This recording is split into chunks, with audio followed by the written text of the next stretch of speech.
12월 15일 월요일. 공은 둥글다. 공은 둥글다는 말이 있습니다.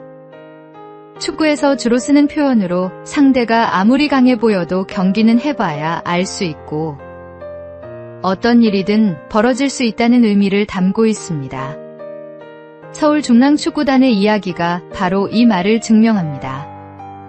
1982년 창단된 중랑축구단은 긴 역사에도 불구하고 줄곧 하부리그에만 머물렀습니다. 현재는 사부리그인 K사리그에서 최하위권을 달리고 있지요. 선수들은 대부분 직장을 다니거나 아르바이트를 하며 생계를 유지하는 세미프로입니다. 훈련 환경도 열악합니다. 프로팀의 지명을 받지 못했거나 방출됐던 선수들이 꿈을 포기하지 않고 축구를 계속할 수 있게 해주는 마지막 무대. 그곳이 바로 중랑축구단입니다.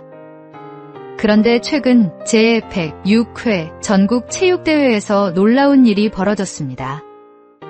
중랑축구단이 상위리그 강팀들을 차례로 꺾고 은메달을 따는 것입니다. 간절한 마음과 열정이 모여 만든 기적이었습니다. 김범숙 감독은 모든 선수가 내 작품들이자 은인들이라며 감격했습니다.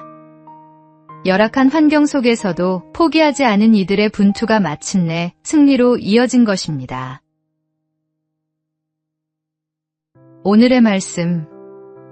그러므로 우리가 믿음으로 의롭다 하심을 받았으니 우리 주 예수 그리스도로 말미암아 하나님과 화평을 누리자. 오늘의 만나.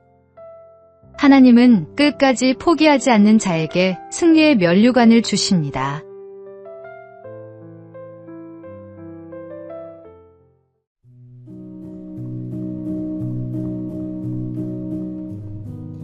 (12월 16일) 화요일. 꿈으로 주신 지혜. 힐튼 호텔의 창립자 콜레드 힐튼 회장은 어느 날 연속으로 2가지 꿈을 꾸었습니다. 첫 번째 꿈에서 그는 자신이 젊은 시절 머물던 작은 모텔에 다시 찾아갔습니다. 그곳에서 예전 주인이던 모블리 노인이 손님에게 이렇게 말했습니다. 객실은 모두 찼습니다만 식당 테이블이라도 괜찮다면 돈을 내고 주무셔도 됩니다. 그리고 이어진 2번째 꿈에서는 이미 세상을 떠난 아버지가 나타나 그를 꾸짖었습니다. 너는 80파운드를 벌 수 있는 기회를 놓쳤구나. 같은 운임으로도 한 통을 더 보낼 수 있었을 텐데 그렇게 게으른 마음으로는 부자가 될 수 없단다. 힐튼 회장은 그 꿈을 잊지 않았습니다.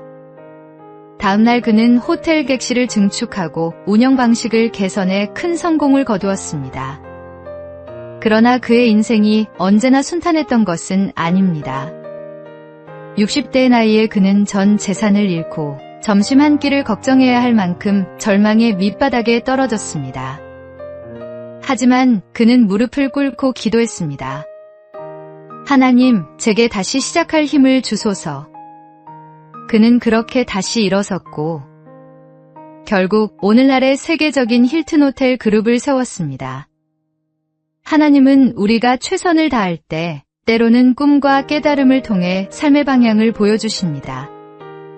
더 많이 얻으려는 사람이 아니라 더 많이 나누려는 마음을 가진 사람에게 지혜를 주십니다. 진정한 성공은 소유가 아니라 하나님의 뜻 안에서 쓰임받는 삶입니다. 오늘의 말씀. 무릇 많이 받은 자에게는 많이 요구할 것이요 많이 맡은 자에게는 많이 달라 할 것이니라. 오늘의 만나. 하나님은 우리의 가능성을 보시고 기회를 주십니다. 그 기회를 붙잡고 최선을 다하는 것이 우리의 응답입니다.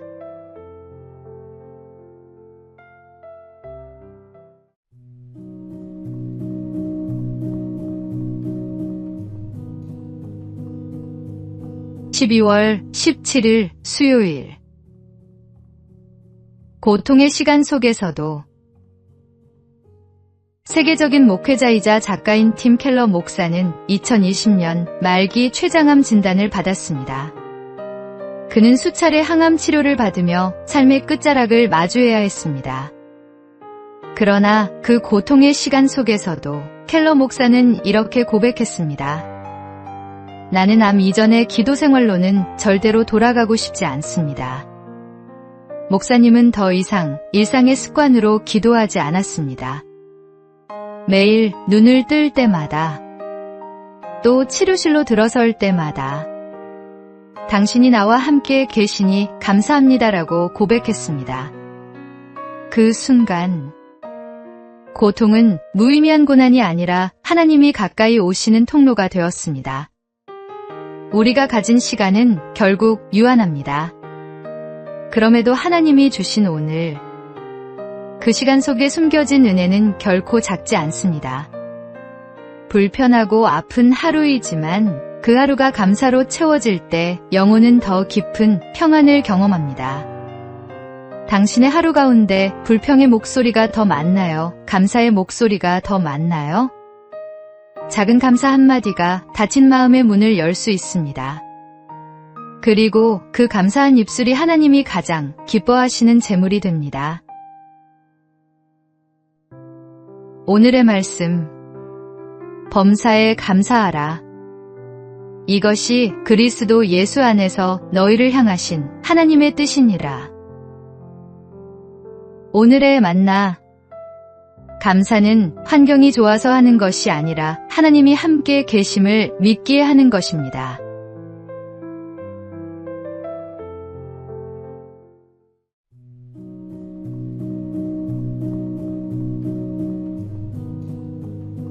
(12월 18일) 목요일.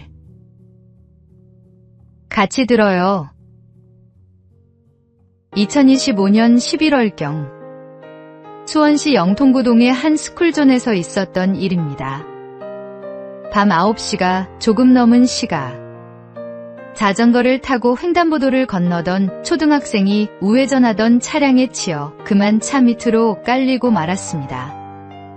속도가 빠르지 않았지만 아이는 차량 앞 범퍼 아래에 끼어 움직일 수 없었습니다.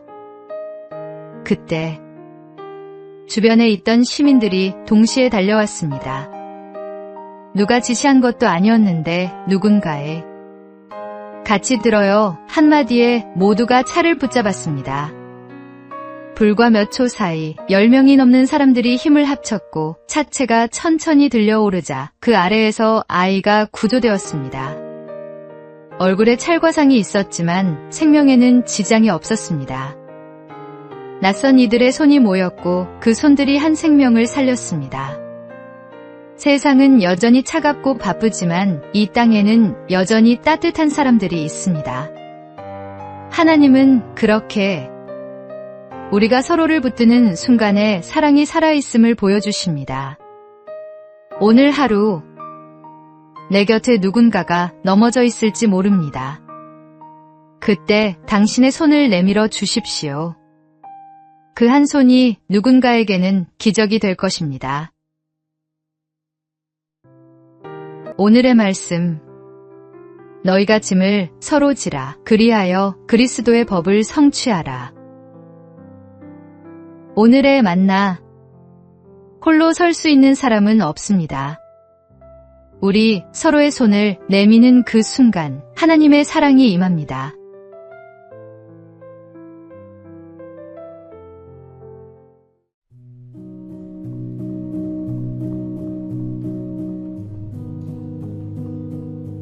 (12월 19일) 금요일.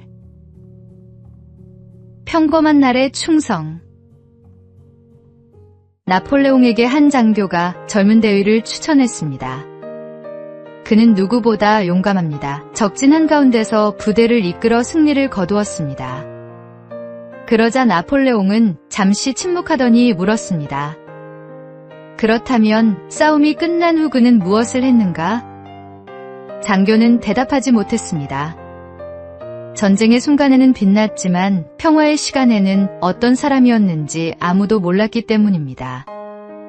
사람들은 종종 한 번의 성취나 눈에 띄는 성공으로 자신의 가치를 증명하려 합니다. 하지만 진정한 성실함은 조용한 일상 속에서 드러납니다. 누구의 시선도 닿지 않는 자리에서 묵묵히 맡은 일을 감당하는 사람. 그가 바로 공동체를 지탱하는 믿음의 기둥입니다. 하나님께서 찾으시는 것은 큰 일보다 작은 일에 충성된 사람입니다. 그분이 보시는 건 우리의 성과가 아니라 변함없이 성실한 마음입니다. 눈부신 순간이 아니라 날마다 최선을 다하는 한 걸음의 믿음. 그것이 바로 오늘 우리가 기억해야 할 신앙의 본질입니다. 오늘의 말씀.